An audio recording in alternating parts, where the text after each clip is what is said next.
Good evening, ladies and gentlemen. My name is Guy Fawkes, and I welcome you to your evening news broadcast where we bring you the latest in current events straight from our reliable sources to your living room. Tonight, I must diverge from our usual programming to share something deeply personal and, dare I say, unsettling. Last night, I had a very odd dream, a dream of the future, a future that was, in many ways, brighter and more colorful than our present, but also, in some sense, perhaps even more black and white than our TV screens today. And in this dream of mine, the world had grown more diverse and vibrant.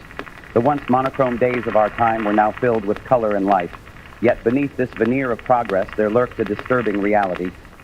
Journalists, once the bastions of truth and independence, had become mere mouthpieces for partisan agendas. The spirit of inquiry and nuance was fading, replaced by stark binaries. Families were torn apart, not by war or famine, but by ideology and allegiance to opposing camps.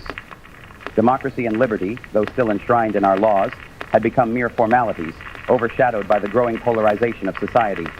It was a dystopian world where material choices seemed infinite, yet true spiritual freedom felt increasingly scarce. A world in which our politicians, though still technically elected by the public, would either serve foreign governments or private corporate interests, and the few who'd want to pick a different path would find themselves entangled with various lobbying groups anyway. A world in which the promise of technological advancements would in many ways be fulfilled, yet at a considerable cost. As a matter of fact, a price which at least our current generation, nor any of the previous ones, would be willing to pay. But in that strange dream, our great-grandchildren didn't seem to hold such a firm conviction in that regard.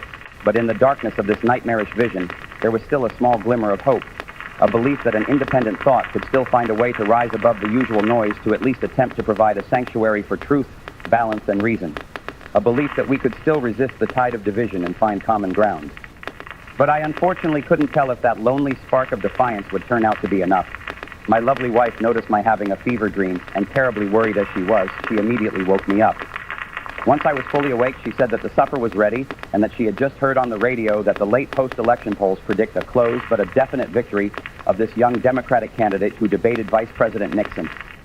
So fortunately, my nightmare was just a bizarre dream, and I don't need to think too much about it.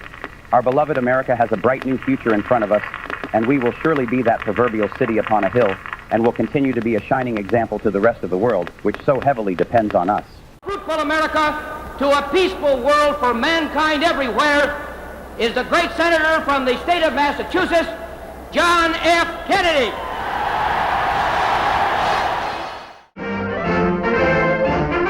The unexpectedly delayed climax saw Senator Kennedy the victor with a clear margin of electoral votes.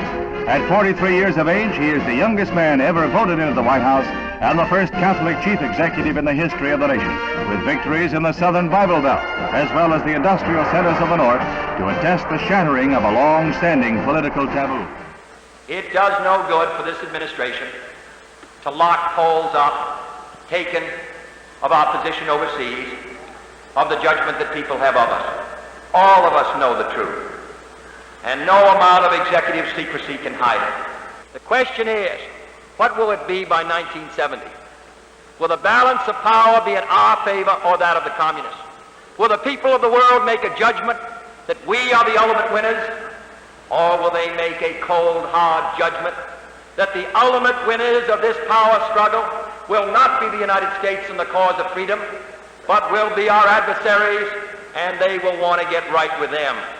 I want them to be convinced that we are at work in this society as a serious, determined people, building in the United States the kind of society which can serve as an example to all those who wish to be free, but may not have determined that freedom represents the opportunity for them. That is the opportunity before us in the 60s.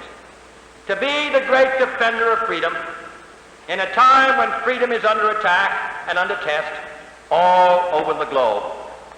Thomas Paine said in the American Revolution, "The cause of America is the cause of all mankind." And now in the revolution of 1960, the cause of all mankind is the cause of America.